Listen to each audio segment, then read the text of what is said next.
gendarmerie. Police gendarmerie ñoo la enquête. ok soo ko renvoyé waat le tribunal ñu soog la fixer une date. donc ça prend des fois beaucoup de temps. ok très bien. léegi man li ma bëgg a xam madame Ka mooy li nga xam ne jugement d'hérédité bi kan moo ko mën demander parce que kii moom doom la mais dafay am ay soxna des fois nga am frère wala nga am sœur. dans ce cas là ban nit spécifiquement moom moo mën def demande bi. normalement su fekkee koo xam ne su fekkee par exemple papa moo gaañu. bàyyi fi jabar ak ay doom. la femme ak doom yi ñoo koy demander mais ñoom ñëpp ci bokk. d'accord ce sera une kii lañ koy waxee une requête lay nekk. waaw mais léegi xam nga par exemple mun nga am ñaari soxna. nga am plusieurs doom. léegi est-ce que kenn ci doom yi mun na dem tribunal pour ne moom dafa bëgg certificat d'hérédité. léegi comment ça se passe avec les autres membres de la famille. waaw moom day def requête en général man kaa yi ma si am je mets la requête au nom de leur mère. comme bu fekkee 2 femmes la. ma ne à la requête 2 ma ne diw ak diw. am nañ seen doom. doom nga wax seen doom yëpp. ne seen papa gaañu woon na tel jour. donc ñii la fi bàyyi. ñii ñoo ko bëgg a doon. à chaque fois day am 2 témoins. d'accord mais su nekkee kooku amoon na ay doom feneen nag. waaw même ñooñu dañ ci bokk. dañ ci bokk. ok même bu fekkee amoon na ay doom ñu xam leen ñooñu am nañ droit ñu laaj leen seen extrait de naissance comme sànq ni nga ko waxee. parce que yoon da kayit la wax. il faut nga indi extrait de naissance bu wane ni kii moo nekkoon sa papa. wala kii moo nekkoon sa yaay léegi bu ko defee extrait boobu moom la ñuy boole ak certificat de mariage yi. plus la requête plus ñaari témoins dañu dem devant le juge. loolu c'est moo gën a gaaw c'est très bu ñu ñëwee après une semaine affaire bi génn. loolu ñuy wax jugement d'hérédité bi. mais des fois ñu defar un jugement d'hérédité ba pare am ku ñëw. oui surtout ça waaw loolu bu ñëwee yoon may na li ñuy wax tierce opposition. d'accord da ngay def tierce opposition au jugement bi nga xam ne pare na devant le même juge. juge bi ko daan ngay demaat. def une requête au fin de tierce opposition. ne ko man de am na jugement d'hérédité boo rendre ne diw gaañu na. diw moo koy donn mais man bokk naa ci. parce que man sama kayit ngi nii. moom moo ma reconnaître sama papa la wala sama yaay la. très bien léegi mi daal di ci biir affaire ndono yooyu dafa nekk lu doy waar parce que femme bi lu mu expliqué nee na papaam dee na bàyyi na ay suuf. papaam dee na bàyyi na xaalis.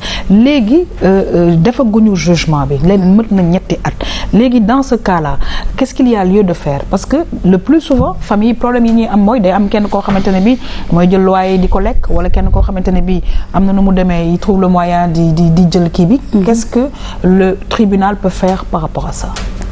cas boobu en général moom bu fekkee moom su fekkee moom am na ay sœur am na yaay truc bu fekkee am na ñoo xam ne d'accorduñ. moom day laajte pièce de extrait de naissance ñi nga xam ne d'accord nañ. mu jël seen extrait de naissance jël certificat de mariage yaayam. mais buy bind requête am da ciy boole.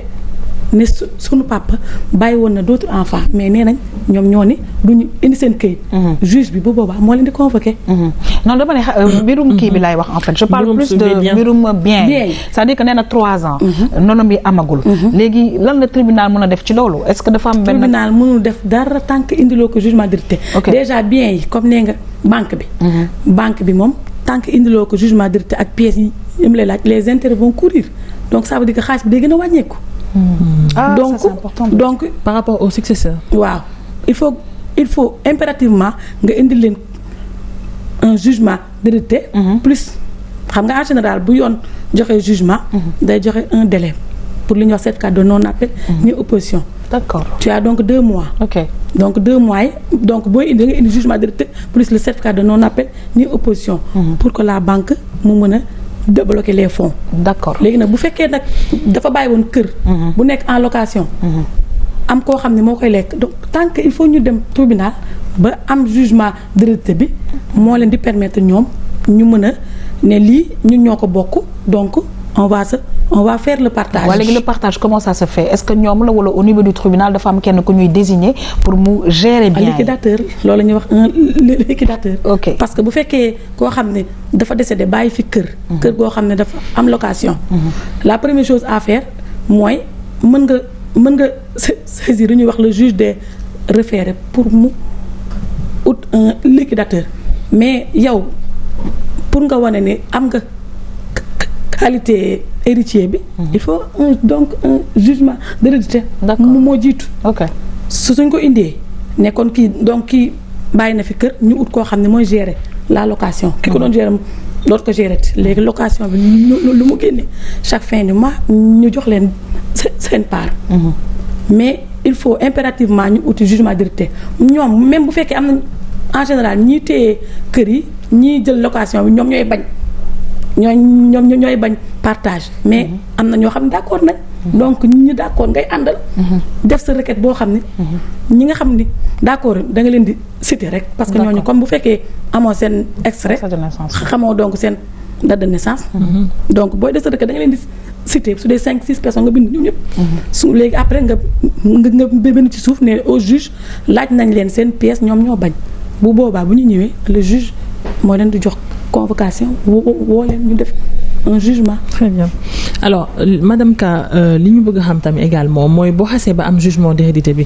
yow ban pouvoir nga am ci li nga xam ne mooy moomoon nga ko lan nga am droit ci succession bi. waaw déjà bu ñu amee jugement d'hérédité bi. su fekkee dafa bàyyi woon kër am nañ droit demander à ce que le juge mu jaay kër gi. parce que en général day am kenn koo fay nekk. ne moom rek moo ci. bénéficier wu donc s'ils sont 20 wala s'ils sont 10. su fekkoon ñëpp d'accord nañ sauf kenn ne maa bañ le juge sera obligé mu jaay kër gi parce que li ñuy wax nul n'est obligé de rester dans l'indivision. donc kenn mënul forcer kenn. mu bokk loo xam ñoo ko bokk noonu. te kenn mënu ko forcer. su fekkee kër la.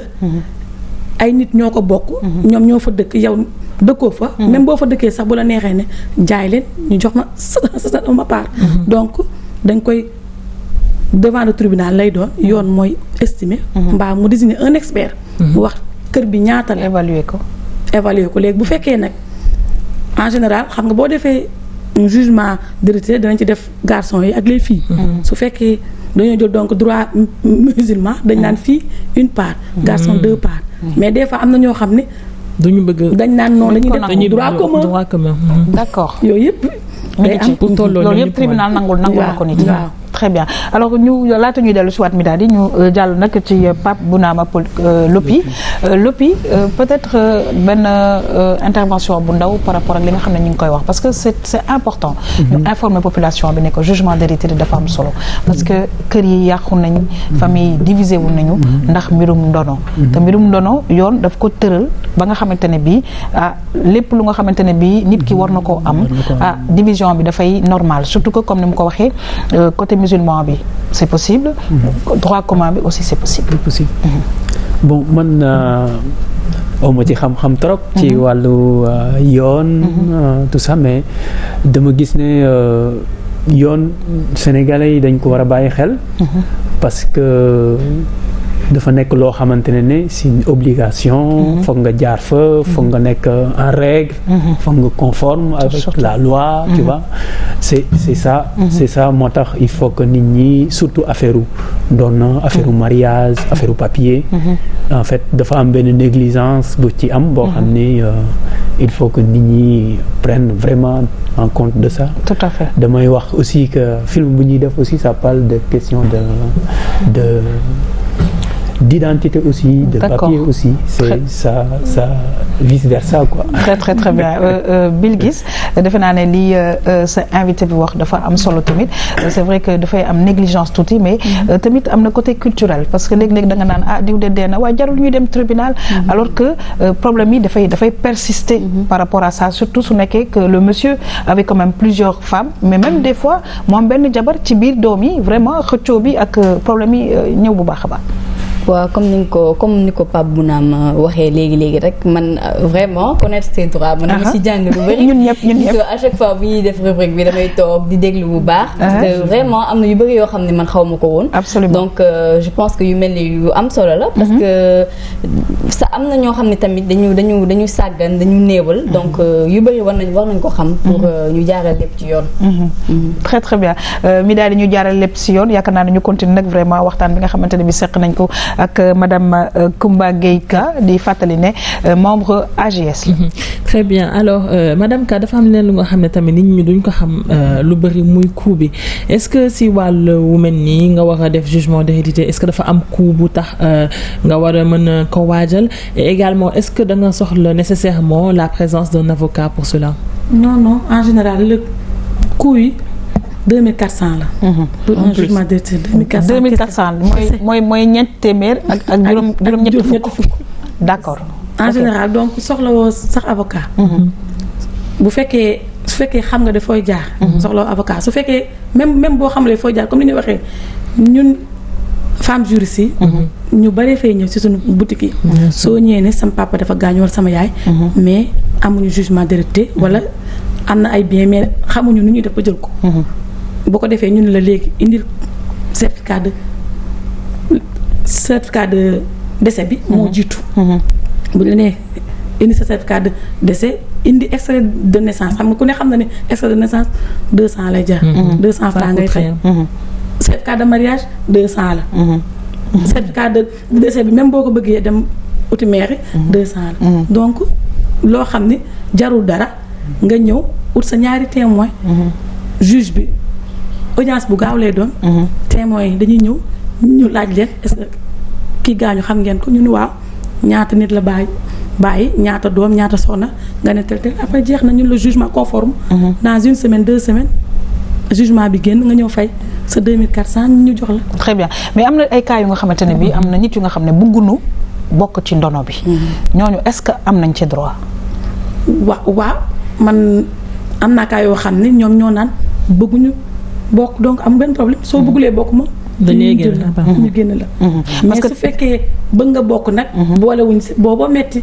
d'accord boobu sax mettiwul parce que mën nga def sànq li ñu doon wax. tierce opposition bi. waaw parce que nag tamit boo nangoo bokk ci li nga xamante ne bi moom mooy ndono bi. kii dee. même bu nekkee dafa am ay bor. da lay topp lépp lay bokk. loolu je pense que aussi c'est important ñu souligner ko. si parce que li ñuy wax sooy doon da ngay doon l'actif et le passif. su bàyyi woon ay bor. bàyyi ay biens lépp la ñuy boole xool bor yi biens yi bu dee mën na ko fay donc lépp ngay doon. bu dee mënu ko fay yow da ngay bokk ci ñiy fay. ci ñiy fay. oui c'était important de le souligner. da ngay bokk mais madame Ka des fois tam dafa am benn réalité boo xam ne du ñu am benn papier dañuy sëy ak nit kii wala des fois sax nga am doom yéex ko déclarer yéex ko reconnaître donc du am benn kayit. kooku moom waaw lan lañ ko mën a defal lan mooy possibilité dina am mais il faut mu jaar ci procédure yi. difficilement foog mu uti certificat de mariage bi devant le tribunal. bu fekkee xale yi amuñu woon kayit foog mu defaat jugement tardif de naissance. devant le tribunal. donc yooyu impérativement. munoo am jugement d'hérédité te extrait de naissance amu ci te certificat de mariage newu ci. c'est obligatoire. Très bien. Alors Milady on va terminer nag chronique bi mbokk yi ngeen gis nag nekk saa su ne àq ak yelleefu doomu aadama lañ ñuy indil dafa am solo parce que nag madame Coumba Gueye Kami bu AJS yaakaar naa ne indi na fi ay mbir yi nga xamante ne bi jar na nag di topp parce que saa su ne Milady dañuy wax téléspectateurs yi kayit dafa am solo kayit dafa am solo parce que ñun culturellement boo waxee tribunal yii man kat tribunal diw de yóbbu na diw tribunal diw de yóbbu na diw tribunal alors que au niveau du tribunal je pense que dañuy def partage te rek comme kiiwu musulman yi d'accord nañ ci boobu tamit am na lu ñu ci tëral beneen bi d'accord nañ ci am na lu ñu ci tëral donc je pense que ça aide beaucoup les populations moo tax jar na à chaque fois bu ñu amee ay problème ñu dem ci boutique de droit yi waa AGS wala association des jeunes avocats ñi nga xamante ne bi doo fay dara te dinañ la gindi ba nga xamante ne bi sa problème dana mën a saafara. comme tu as tout dit rek yaa xam wax nga lépp macha allah donc di ñaaxaat rek askan wi ci lu mu mënti doon muy doom wala muy sëy même bu dee yéex ngeen ko def l'essentiel li gën a am solo mooy def leen ko parce que bu ay waxu wala li nga xam ne bàyyi nga fi sa njaboot war ko séddoo dafa am solo nit am ko parce que di nga voyager wala nga am certain type de contrat yoo obligatoirement dinañ la laaj certains papiers donc su leen ko mënee rek parce que dina jural wala mu wàññi loo xam ne ay gàllankoor lu bëri la ci ëllëg donc madame Ka je pense que le dernier message yow lañ koy bàyyi nga lancer benn sensibilisation par rapport ak ñi ñuy seetaan waaw pour ñuy seetaan rek pour leen wax ne leen këyit dafa bokk ci dundu doomu aadama dëgg la parce que boo juddoo dañ lay déclarer soo amee borom kër il faut nga dem aussi mairie nga déclarer mariage parce que mariage institution la nit ki aussi bu deewee il faut mu am certificat de décès moo koy permettre ñu fi bàyyi ñu am jugement d'hérédité donc may wax sama mbokk jigéen ñi ak mbokk góor ñi c'est en général góor ñi bañ suñu nee certificat de mariage rek non daf ma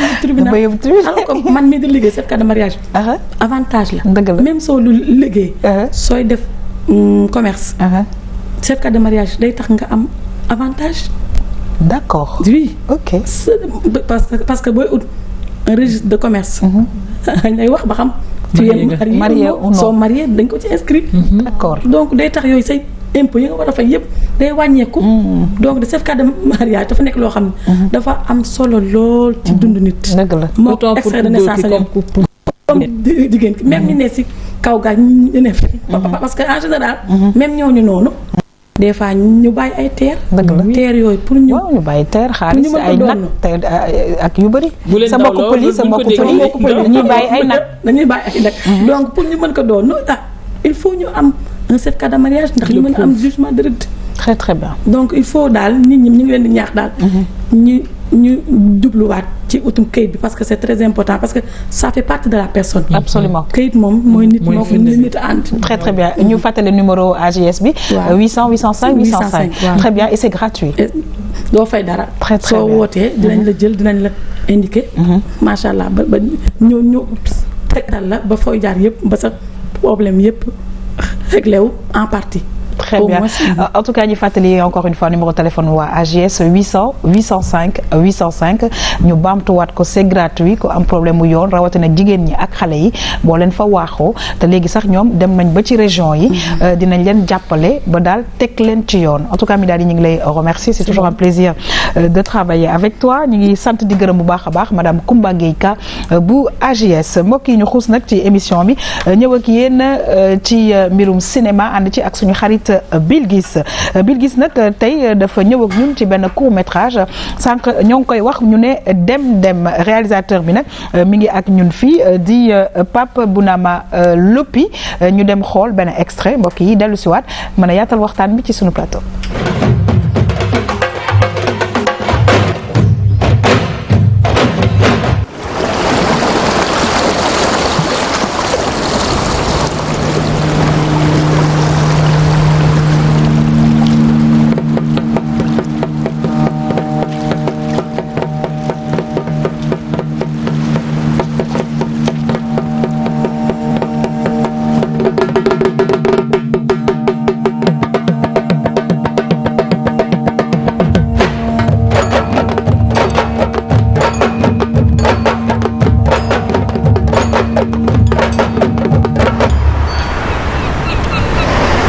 Matar waaw booy mbaa tey jàpp nga jël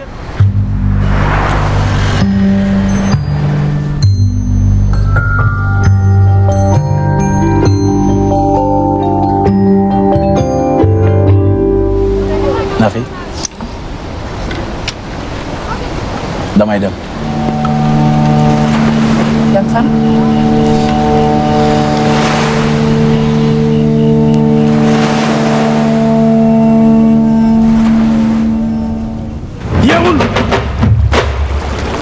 yow la kan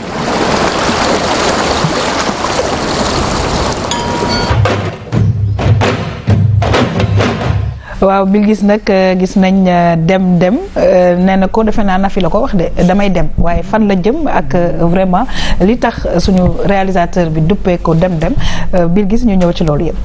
waaw yaa xam dafa nekk lu am solo. fan lay dem. ak fu muy dem. nekk na lu am solo donc dañuy bàyyi Pape Bounama Lopi expliquer ñu. pourquoi dem. waa dem.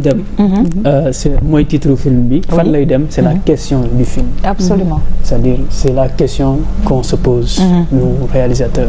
parce que le film en fait je l'ai co-réalisé. en wolof avec 2 ans dama ko co-réalisé. ak ñaari xarit belge. ak bind ko ak sama collègue yu bari yu nekk benn école de cinéma bu ñuy wax ciné banlieue. d'accord nekk fii Parcelles Assainies. très bien. voilà. donc damay dem fan. c'est ça la question du film. c'est-à-dire benn waay la bu bëgg a dem. voyage yi si. passeport bu mu moomul. xam nga sànq yaa ngi koy dund tuuti. waaw affaire papier. voilà mais je pense que va falloir que ñu continuer di sensibiliser nit ñi madame Coumba Gueye laata ñu dellu si waat ci yow que c'est important c'est-à-dire que papier d'identité la ñu wax. te tey man yaa xam caam man du ma Midadi. Midadi du du Bilguis et c'est dangereux il faut que les gens sachent que par exemple comme li nga expliqué problème mu passeport léegi aéroport yëpp pour des problèmes de sécurité sa bët dinañ ko xool photo ko jël say empreinte te sama empreinte ñu réewul ak empreinte mi daal di benn la empreinte la yaa xam ci am benn la fi yaa may dégg donc c'est très bien ñu wax ko parce que léegi-léegi da ngay gis ay nit yu nga xamante ne bi et on le voit dañu naan sama sëriñ bi nee na ma naa jël passeport rek daal di dem danaa yegg non mais c'est vrai il faut que ñu waxtaanee ko parce que loolu tamit c'est important mbirum këyit identité la waaw madame Ka waaw en général de comme dañ ko waxee au temps la woon parce que léegi moom avec numérisation mais am na ñoo xam ne si lañu sur du faux si lañu fondé seen famille mooy dama jël beneen tur jàmbur ma dem ci voyage ma am ci këyit ma am ay doom ma déclaré alors que loolu c'est un faux nom c'est une fausse identité dëgg la donc kooku nga jëloon ay këyitam moom mënatul am beneen këyit kooku dafa jëloon beneen këyitu benn xaritam dem voyager fondé ci sa famille ñëw ne il veut changer mais il peut pas changer c'est pas possible soo ko xasee ba dugal mënatoo changer déjà boo ko doon dem di dugal sax devant le juge mën nañ la topp parce que c'est double identité la. tout à fait c'est interdit par la loi. ñu dellu si wàcc sa film bi parce que defe naa ne parenthèse boobu c'était important ñu souligner ko. parce que yaa ngi wax mu ba nar a voyager ak passeport bu mu moomul. ñu bàyyi la nga xuus. waaw passeport bu mu moomul parce que lu ñu intéressé woon ñun. pour loolu parce que dañu bëggoon traiter immigration. ci beneen recul. d'accord.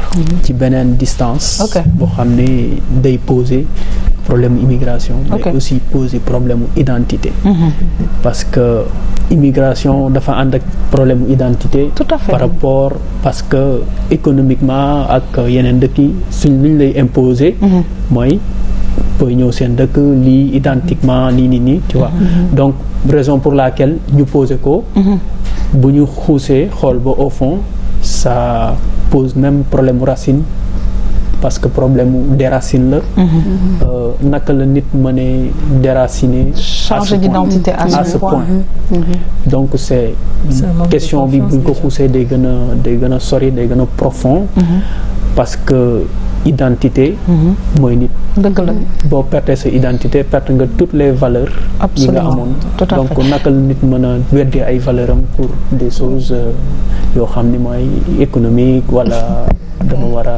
am lii am léegi Pape Bounama qu'est-ce qui t'a poussé yow nga xalaat beneen côté bu nga xam ne mën nga fa dugg pour parler de l'immigration.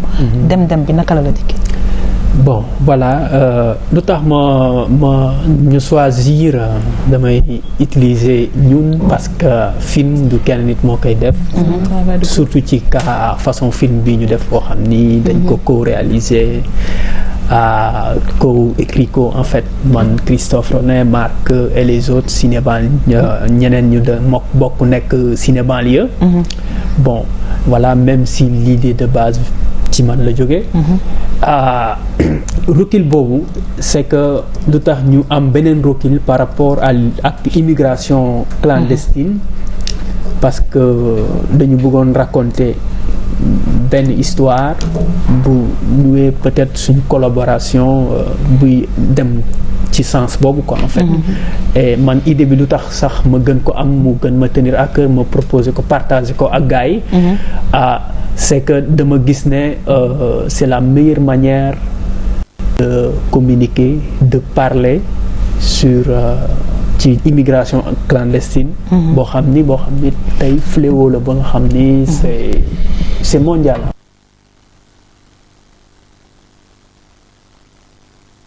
univers wax ak ñëpp wax ak waa àdduna benn langage muy langage cinéma. avec ce thème là ça me paraît fort. et mën a jàllale message yëpp yu ma mën a. et c'est très fort je pense que Bilguis muy cinéma di leneen yaakaar naa ne liñ ci jublu mooy éveiller les consciences. et je pense que côté bi nga xamante ne bi jëlee na ko moom itamit am na solo. waaw yaa xam ci film bi donc nekk loo xam ne vraiment du lu ñuy foowee.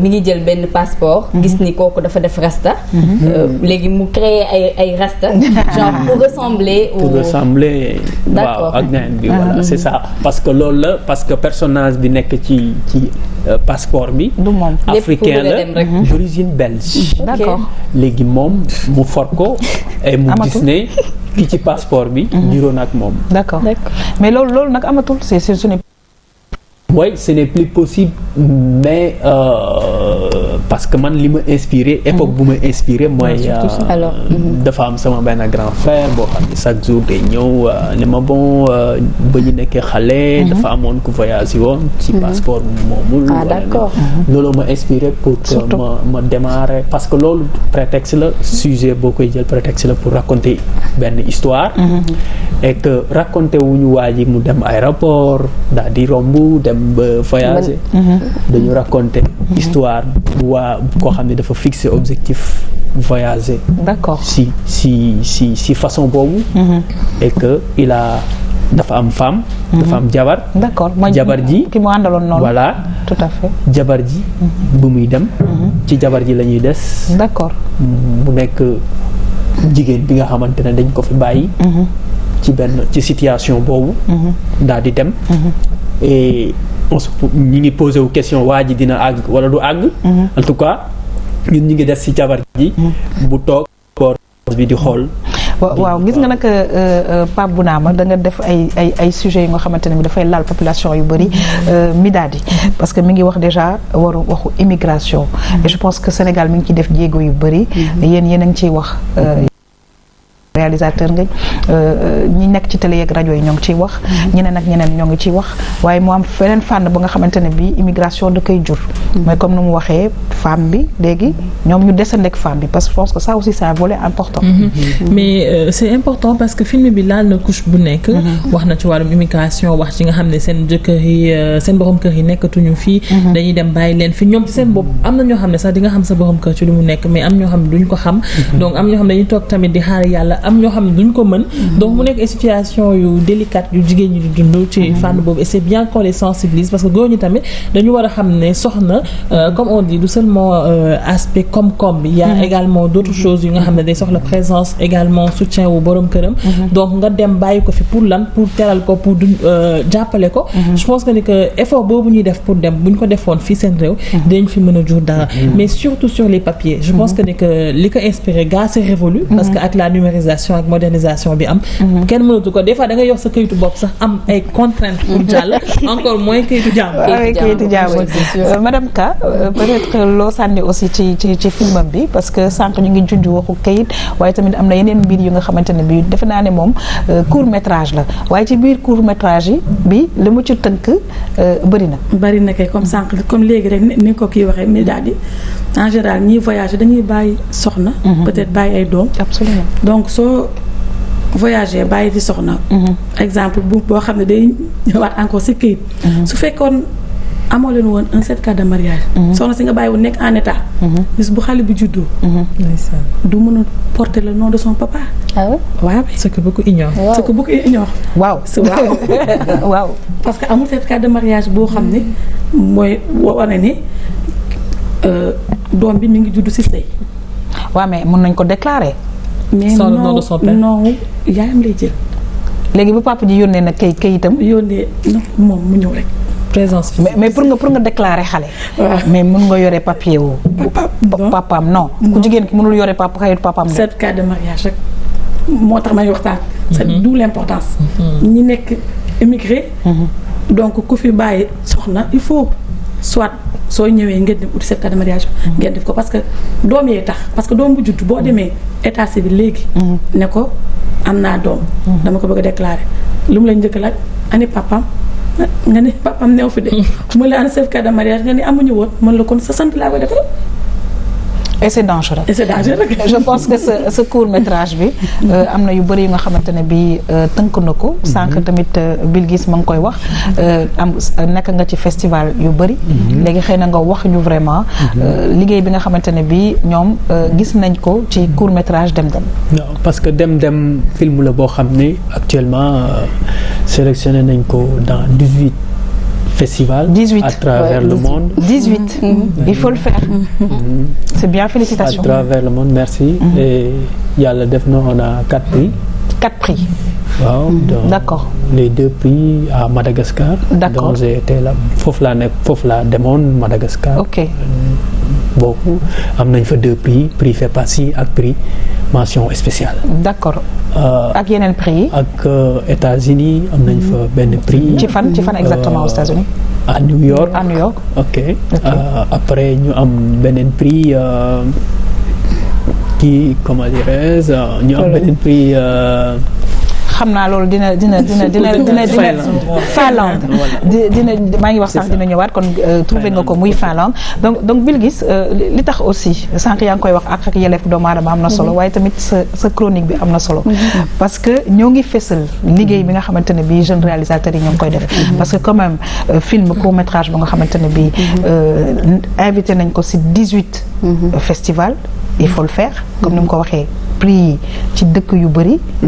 Je pense que c'est magnifique mais est-ce que tamit ñun sénégalais on a la possibilité à chaque fois aussi di gis li nga xam ne yéen a ngi koy liggéey parce que waa étranger ils apprécient ñi ngi joxe ay prix mais ñun waaw yaa xam loolu mooy problème bi en fait et c'est la question même que j'allais lui poser moom surtout loolu mooy problème bi fii d'habitude suñu réalisateurs yi day dem ci yeneen dëkk yi di am fa ay prix yu bëri mais ñun ñu am occasion gis ko c'est quoi le problème waaw loolu problème bi problème mu industrie la problème mu mécanisme la problème mu salle de cinéma problème mu mécanisme la bu exister bu réel boo xam ne moo nekk fii Sénégal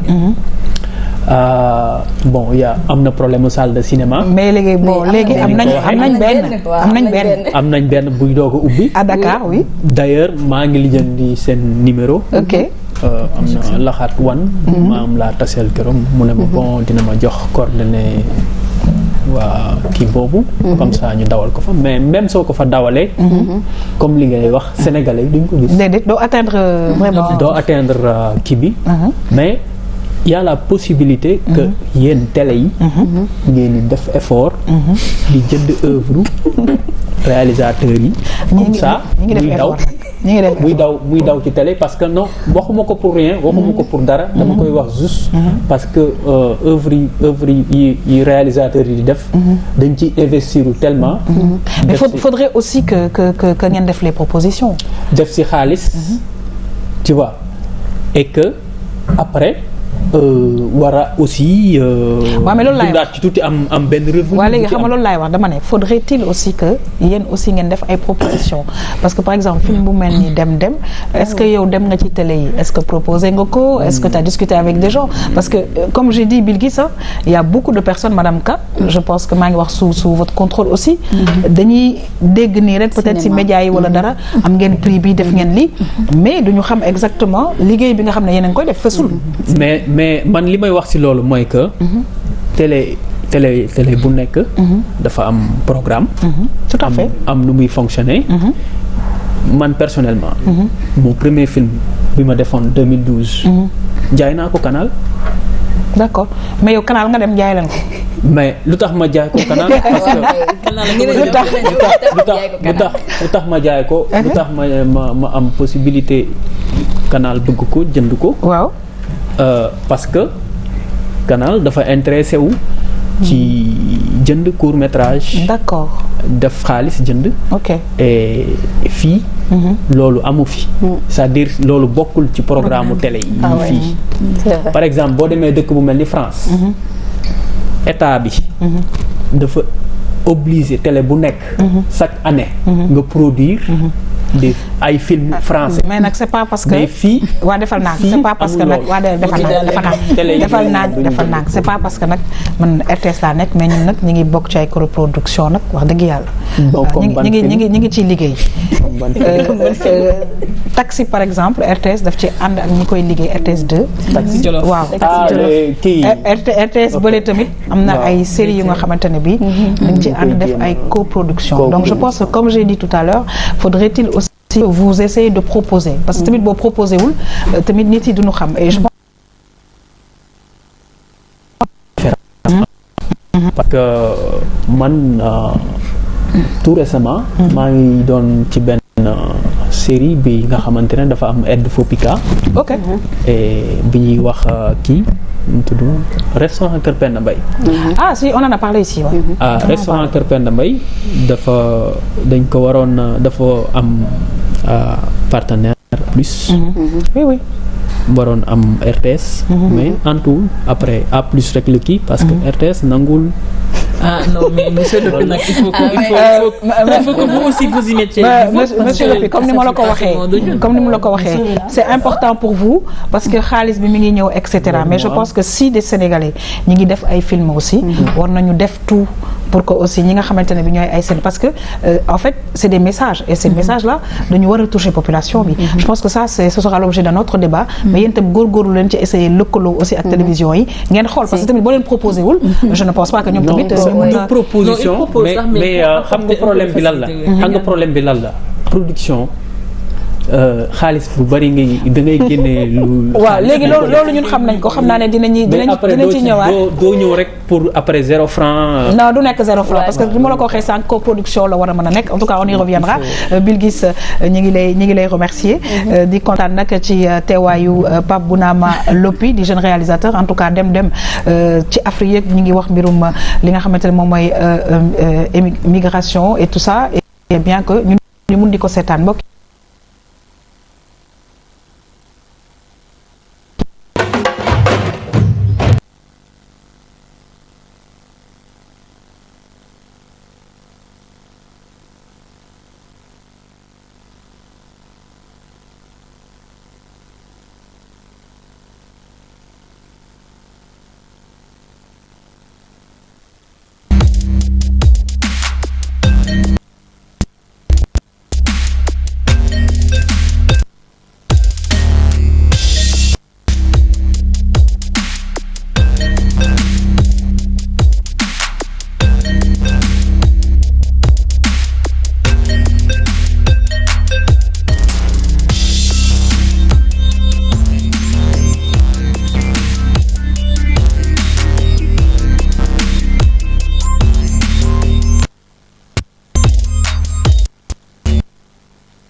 waaw mbokk yi nag loolu moo doon sunu vue sur la toile ñuy laaj Pape Bounama Lopi lan nga gis ci vue sur la toile bi. waaw vue sur la toile bi.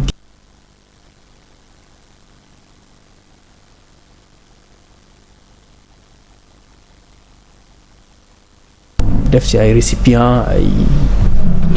calebasse. très très bien en tout cas ñu ngi lay remercier waaye tamit ñu ngi may wax sànq ci régie bi nañu remercier Abdoul Aziz Boy. nga xamante ne bii mi ngi accompagner vraiment les jeunes réalisateurs parce que monsieur Abdoul Aziz Boy en fait c'est lui moo ñu formé. très bien et il paraît que moo formé suñu réalisateur bi aussi d'ailleurs.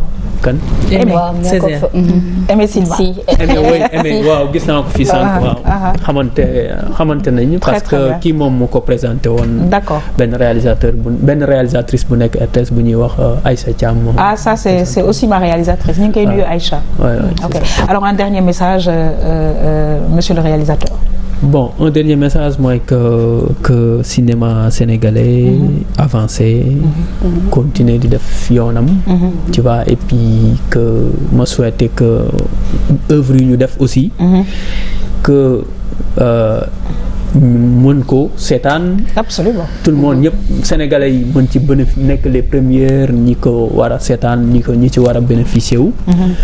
Parce que c'est ça loolu aussi mooy suñu démarche. Absolument. Et puis il faut que ñëpp s'y met parce que dafa war a système la en fait. du RTS kese moo war a daw seeti réalisateur bi du réalisateur bi aussi moom kese moo war a daw. di seeti RTS c'est-à-dire aussi même l'État daf si am wàll bu mu ci war a dox. très très bien en tout cas ñi ngi lay gërëm di la sant bu baax a baax te di am yaakaar ne dinañ xam naa un jour lëkkaloo ak yow. ñi ngi gërëm aussi mbokk yi madame Coumba Gueye Ka bu AGS lan nga gis suñu vie sur la toile bi. waaw gis naa ay objets yu ñu boole. après ñu defar ci genre calebasse. bon affaire bi nekk beige marron. très très bien est-ce que affaire décoration yow di nga koy faral di def comme Adja Astou non. décoration. waaw intérieur. bon ça dépend rek. très très bien en tout cas ñu ngi lay gërëm di la sant yow tamit un dernier message laata nag may tàggu Bilguis ak Midadi. waaw di comme sànq rek ni nga ko waxee woon rek. dernier message mooy rek di ñaax mbokk jigéen ñi di ñaax mbokk góor ñi ku am doom nga déclaré ko à temps. ku tamit dugg ci néegu sëy nga dem ci mairie ba. tu as un délai de 6 mois. d'accord nga ut sa certificat de mariage parce que tôt ou tard da nga koy soxla ci. tôt ou tard ce sont des choses yoo xam ne. ça fait partie intégrante de la vie. en tout cas ñu ngi lay gërëm di la sant di fàttali ne ñu ngi woon ak madame Coumba Gueye Ka bu AGS Midadi toujours un plaisir de partager le plateau avec toi ñu ngi lay gërëm di la sant bu baax a baax. c'est moi qui te remercie di remercier également sunu invité yi bon tey la sama dernier tam-tam avant Ramadan comme ñemee ma ko trop j'ai réfléchi depuis lors mais bon voyons di kontaan trop bokkoon ak yéen plateau bi di leen remercier bu baax a baax donc sur ce qu'on a vu sur Vue la Toile man Vue sur la Toile plutôt ni ma koy wax rek mooy rien ne se perd tout se transforme. tout à fait donc, on est d'accord avec toi. merci beaucoup à vous et à nos chers téléspectateurs. très très bien ñu ngi lay gërëm di la sant waaye tamit Bilguis ñu ngi lay sant bu baax a baax plaisir de te retrouver très prochainement. maa ngi lay remercier aussi Yakham tout à l'heure aussi on parlait de salle de cinéma bi et tout. vraiment je pense que c'est une bonne chose. absolument parce que yooyu noonu day soqali li nga xam ne moom mooy cinéma sénégalais. très bien di remercier aussi monsieur Abdoul Aziz Boy. parce que vraiment mi ngi def liggéey bu rafet macha allah mi ngi jàppale jeunes yi di leen former. xam naa incha allah dinañ am occasion invité ko ci plateau. incha allah sera avec plaisir di leen jox rendez-vous waaw. après le Ramadan. incha allah peut-être même qu'on se verra avant ah.